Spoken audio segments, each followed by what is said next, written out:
কথাটি জানাব, সময় এসেছে এই ধরনের লোককে সবক শেখানোর।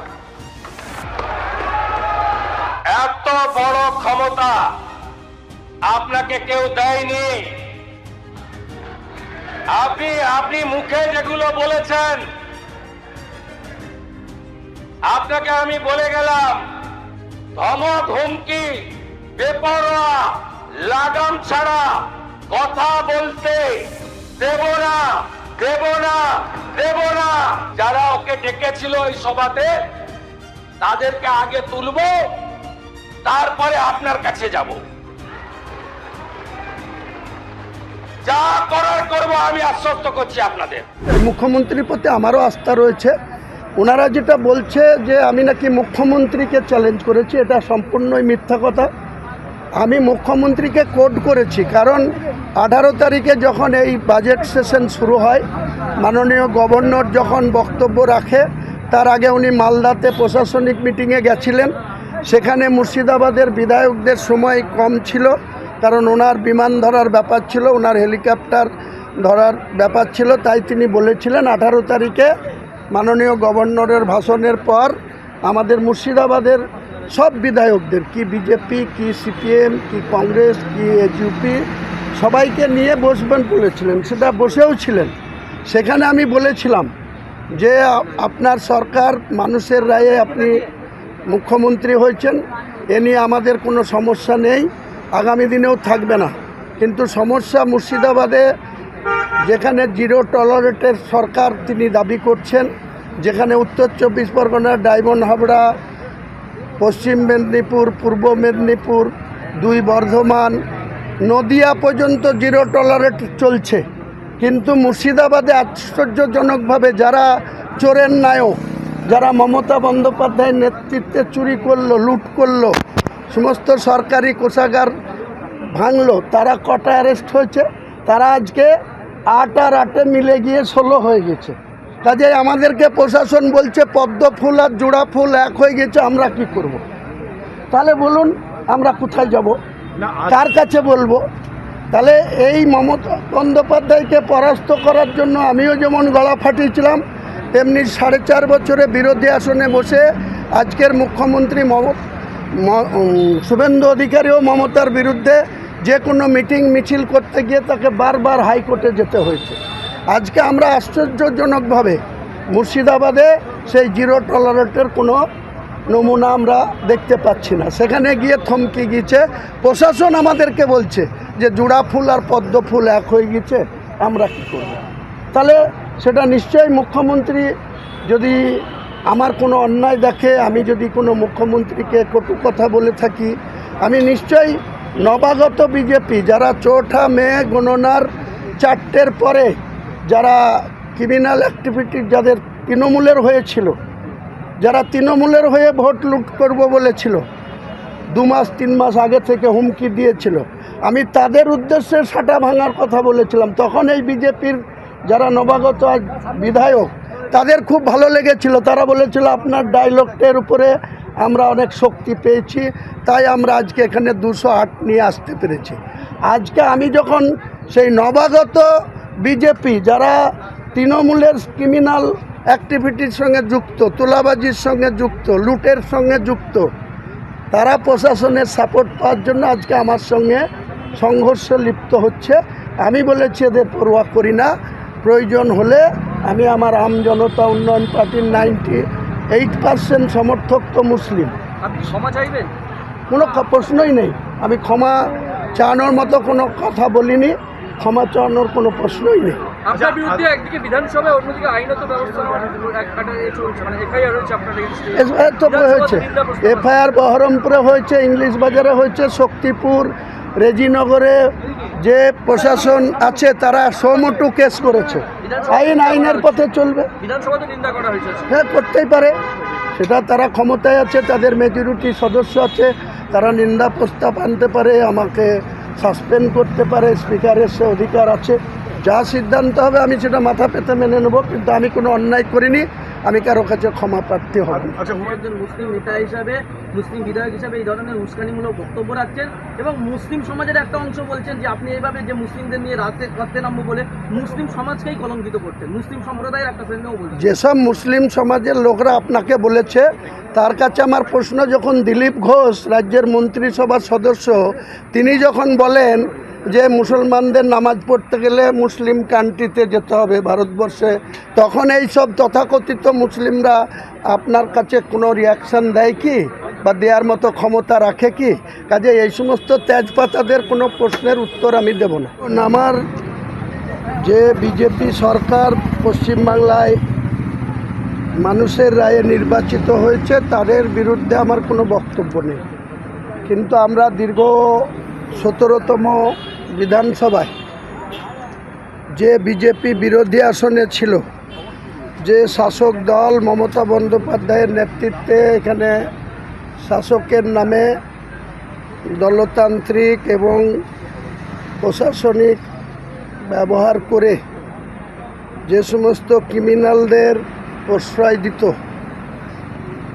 আমরা লক্ষ্য করলাম রেজিনগর বিধানসভায় 4 মে গণনা সমাপ্ত হওয়ার সঙ্গে সঙ্গেই সেই সমস্ত, আমি যেখানে রেজিনগর বিধানসভায় বিজেপিকে 59,000 ভোটে হারিয়েছি আর তৃণমূলকে 81,000 ভোটে হারিয়েছি, সেই বিধানসভায় আমি জোড়া আসনে জেতার জন্য আমাকে রেজিনগর রিজাইন দিতে হয়েছে, যেখানে রাজ্যের মুখ্যমন্ত্রী স্বয়ং নন্দীগ্রাম এবং ভবানীপুরে জিতেছিলেন, তিনি নন্দীগ্রাম ছেড়েছেন, আমি রেজিনগর ছেড়েছি একই দিনে 15 মে 2026।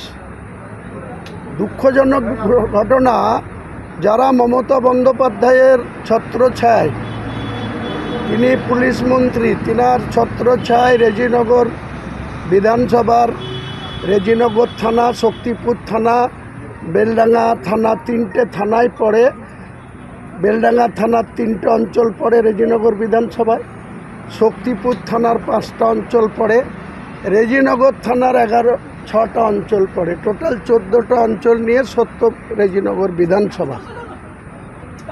অত্যন্ত দুঃখজনক ঘটনা যে যারা পুরনো বিজেপি বা যারা বিজেপির আদর্শে রাজনৈতিকভাবে লড়াই করে বাংলার মানুষের কাছে যারা 2,93,00,000 ভোট পেয়েছে, 22টা আসনের মধ্যে যারা 8টা নির্বাচিত হয়েছে, তাদের সঙ্গে আমার কোনো দ্বন্দ্ব নেই, কিন্তু যারা 4 মে পর্যন্ত তৃণমূলের গুন্ডা ছিল, তৃণমূলের তোলাবাজ ছিল, তৃণমূলের পুলিশকে প্রশ্রয়ে মস্তানি করত, তারা আজকে আশ্চর্যজনকভাবে সেখানকার বিজেপির নেতাদের ধরে সেই সমস্ত মস্তান গুন্ডা তোলাবাজরা আবার বর্তমান মুখ্যমন্ত্রী তথা স্বরাষ্ট্রমন্ত্রীর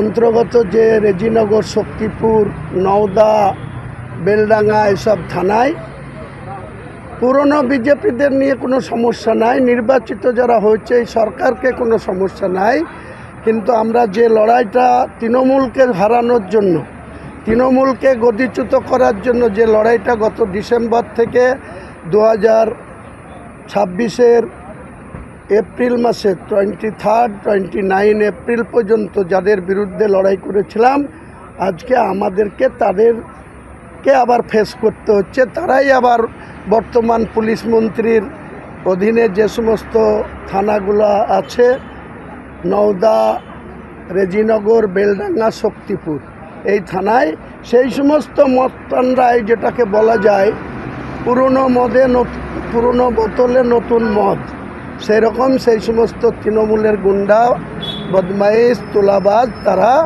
বর্তমান পুলিশ মন্ত্রীর ছত্রছায়ায় আমাদেরকে নোংরাভাবে অ্যাটাক করছে, নোংরাভাবে আমাদের রাজনৈতিক বিরোধিতা আছে, থাকবে রাজনৈতিকভাবে। সেখানে বাই ইলেকশন হবে, নন্দীগ্রাম হবে, রেজিনগর হবে, সেখানে বিজেপি তাদের প্রার্থী দেবে, লড়াই হবে, সেটা নিয়ে কোনো সমস্যা নাই, কিন্তু যে সমস্ত গুন্ডারা মমতা ব্যানার্জির ছত্রছায়া থেকে আমাদেরকে আক্রমণ করত, আমাদের সঙ্গে নোংরামি করত, তারাই আজকে শুভেন্দুবাবুর ছত্রছায়ার পুলিশের আশ্রয় পাচ্ছে, প্রশ্রয় পাচ্ছে। এটাই গণতন্ত্রে অত্যন্ত বিপজ্জনক। তাই আমি সেখানে আমার রেজিনগর বিধানসভায় আমার একটা কর্মী সভাতে আমি এটা বলেছি যে যদি তারা মনে করে থাকে যে বর্তমান পুলিশ মন্ত্রীর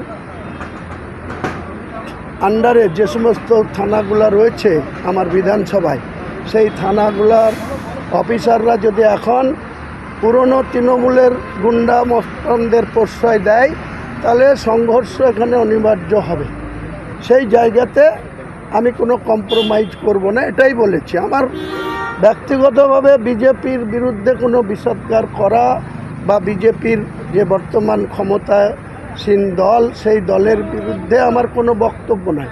কিন্তু যারা তৃণমূলের হয়ে গুন্ডাগিরি করলো, যারা তৃণমূলের হয়ে আমাদের সঙ্গে নষ্টামি করলো, গুন্ডামি করলো, আপনারা সবাই দেখেছেন কিভাবে সেখানে আমাদের কথা গ্রাহ্য না করে বারবার আমাকে শোকজ করা হয়েছে, ওয়ার্নিং নোটিশ দেওয়া হয়েছে।